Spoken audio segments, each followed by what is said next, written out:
Good evening, boys. These are the stories you need to learn tonight. Quenda is impressing everyone at Chelsea.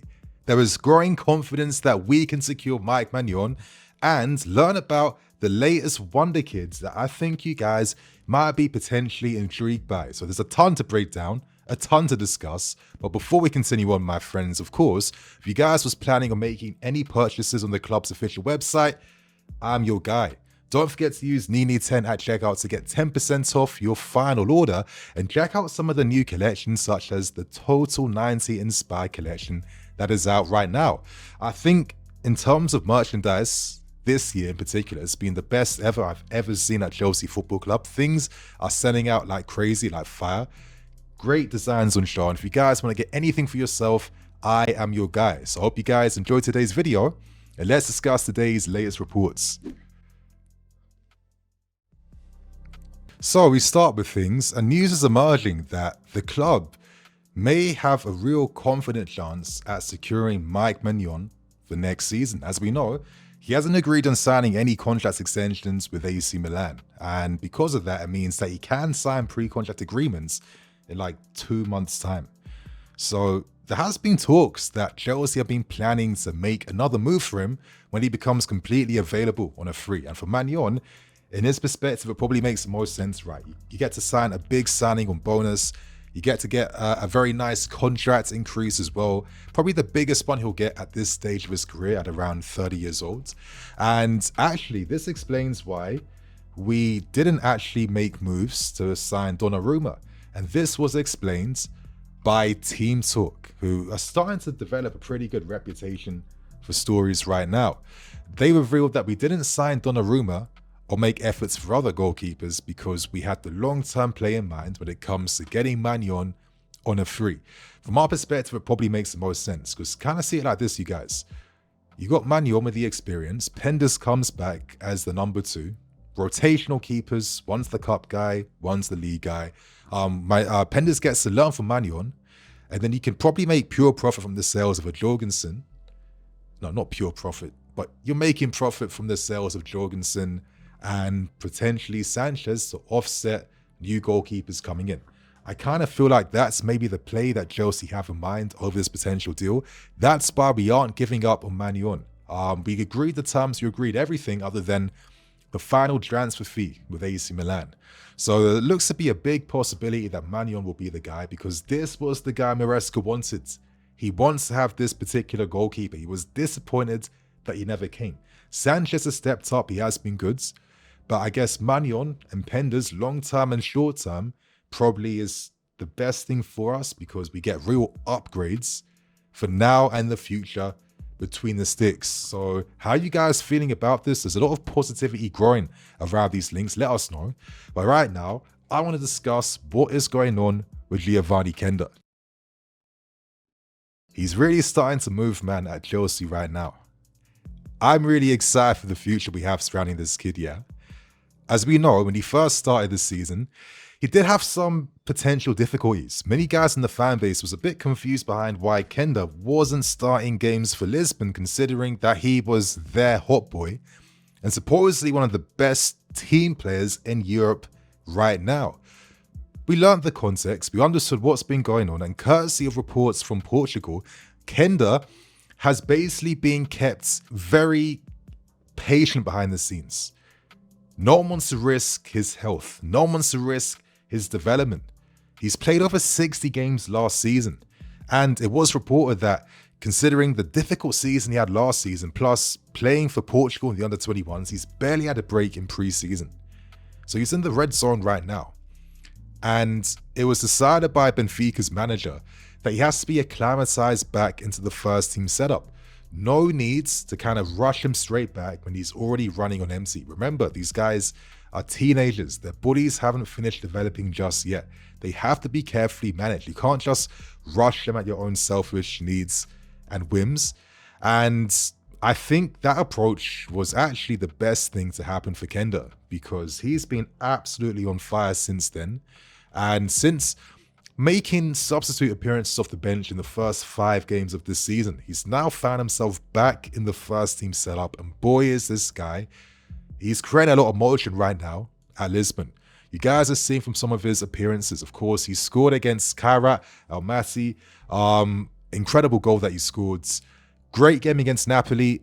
You can't even really just believe these ratings sometimes. I don't know what it's based on, but it's not based on pure facts all the time. Great game against Braga. He's been on fire recently. And right now, the club are really excited by his development. There's been a lot of data analytics are just constantly giving back good reports behind how he's performing, not only in games, but in training sessions too. In terms of his personality, his maturity, and his development as a kid too. It really is exciting stuff. And you have talent of this level and magnitudes. Obviously, us Chelsea fans are thinking to ourselves, how exactly are we going to utilize him and Esteval together? Because you can argue that Quenda does his best work on the right-hand side, same position as Esteval, same as Cole Palmer. We've got so many left-footers in the club right now. In my opinion, I feel like when Quenda comes to Chelsea next season, he will start on the left wing first. But as he acclimatizes to the system, because he'll need an adjustment period, I think we're going to see what Maresca was hoping to introduce this season, which I think he still might do for the second half of the season when all the injured players come back fully fit. And that is interchanging and rotating the positions of the attack, because he wants to create the structure, but he wants to almost have chaos within that structure. And to make that happen, you need to give freedom to your very best players. And I'm just thinking about a future, you guys, of Palmer, Quenda, Esteval behind a striker, comfortable across every single position on the field, because Palmer cooks on the left-hand side too. Esteval has said that he is open and willing and learning to be a guy that is complete across all positions. And we can thank Abel Ferrara, his former manager at Palmeiras, for actually introducing Esteval to what you'd have to expect at Chelsea Football Club. And it will be the same thing for Quenda, who already at a young age has played as a wing-back on the left and on the right. So I think we are kind of creating one of the most exciting attacks in Europe in the next few years. I'm not capping. You guys are seeing what this kid's doing already. Big things to come from him. Let's hope he's injury-free this season. He gets selected for the Portugal national team. He has an amazing World Cup, which I think at this rate, he'll probably be part of that team right now, because I think he's too good for the under-21s. I think he's past that level right now. And I think once we get Esteval, Palmer, and Quenda really firing, yeah, they're our main attacking guys. Behind them, in terms of importance in the team, Reece, Caicedo, Cucurella. If you could add a goalkeeper, another defender as well, then, in my opinion, you can start talking about title challenges, because that's what we're waiting for. That's what we are building for at this point in time. And everyone else, we hope they develop well, but they'll be the bonus, because for me, these are like the key players that can define what we do in Europe and domestically too. So my friends, exciting things around Geovany Quenda at this point in time. But now we have some really interesting, exciting news surrounding young talents we are looking at right now. And we now turn our attentions to this Ajax wonderkid. And my friends, we are learning that the club are currently scouting Geovany Mokio of Ajax. Now, he's 17 years old right now. Ajax signed him on a free from Ghent last year. That was the best decision. Mokio actually revealed that Barcelona tried to sign him on a free deal at the time before he signed for Ajax. And he actually said that Deco was gassing it, saying, we'll create the same development plan that we have for Yamal and Kubasi. That's how highly rated and revered Mokio is right now. But I think it's best for him to go to a league where he can dominate. I think if you want to be playing at the best clubs, not at the best leagues, for the best clubs, I've always felt like you have to kind of earn your stripes a bit. You kind of need to build that merit behind your CV in a way, you know? You can't just be one of the best players in your team. I think you have to be one of the best players in your league when you're coming from particular leagues like the Eredivisie. So Geovany Mokio is attracting a lot of interest right now. And I know what some of you guys are thinking, Nini, we just signed Hato. What's going on right now? How does this make any sense? But Listen, this report came from London Worlds, and I think we all understand that we are in the business to continue to sign youth players. That's just what we do. As it says right here, we are a number of top Premier League clubs who are linked with the wonder kids Mokio, of course, at 17. He's not starting games week in, week out. He's got a few 90s under his belt. He ended last season quite strong, getting a lot of sub appearances, a lot of rotational minutes in the team. But I think this season it's about him cementing himself as one of the key guys in the Ajax team. And Ajax is one of the best clubs for any youth player who is serious about their career to showcase their talents. So let's watch with, really attentive eyes to see what Mokio does, because this player is a really fascinating type of player. Now, when you're like this young and you're this well adjusted across many different positions, I see a little bit of Gravenberch in him at times. You could see a little bit of Lavia in him if he was developed down that path, because he is also Belgian, by the way. And I think he's won his first Belgian international cap already at 17, which tells you what you need to know. But I think a lot of people and scouts and coaches also believe that he is one of those Gavadio-style players, those Lokiba-style players, Calafiori. He could be the inverted option, someone that can just dominate that entire left zone, because he's also quite strong defensively. And when I say quite strong, it's relative to their age. I think in particular in defense, it's all about the experience you accumulate. And I think an example would be little details like knowing how to calm your temperament and knowing when to jump to press and when not to. Because I feel like in particular for a lot of young defensive style players, they get a bit too impetuous.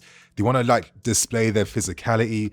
They feel like there's always an opportunity to win every single ball. And sometimes you don't need to do that. I think Mokio as a teenager, of course, is still a long way away, but he does have really great qualities to his game, like his aerial presence, knowing how to use his body, that type of physicality, knowing how to move the ball, the line breakers for fun, the switch balls for fun. I think he's a player that a lot of us are going to be hearing a lot about over the next few years. So naturally, with us right now, if you're one of the hot boys in Europe or in the world, you're going to be linked with us. So another guy to boost your guys' encyclopedia. But right now, my friends, let's discuss another interesting talent coming out from Brazil, and his name is Souza of Santos. We've learned that there's a strong possibility that we might be making a move for this 19-year-old left back who is kind of being earmarked as the new Marcelo. Now, if you guys remember Marcelo back in the day, I mean, bro, I'm not even going to finish that sentence. You guys, you know your ball. You know what Marcelo is about. Souza has made, I think, 2 starts. But no, not 2 starts. He's got 2 assists.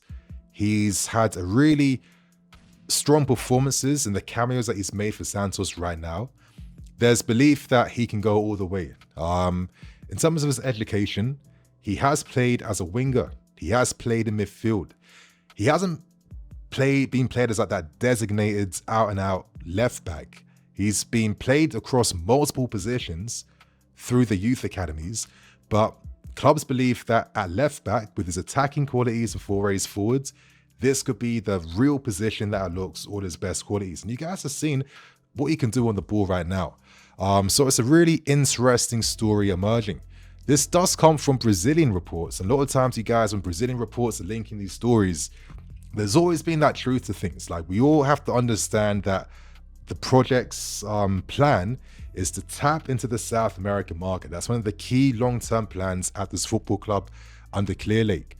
As the article says here, a promising player within Santos' squad may end up abandoning the project to remain at Santos because Chelsea now are showing interest in his services.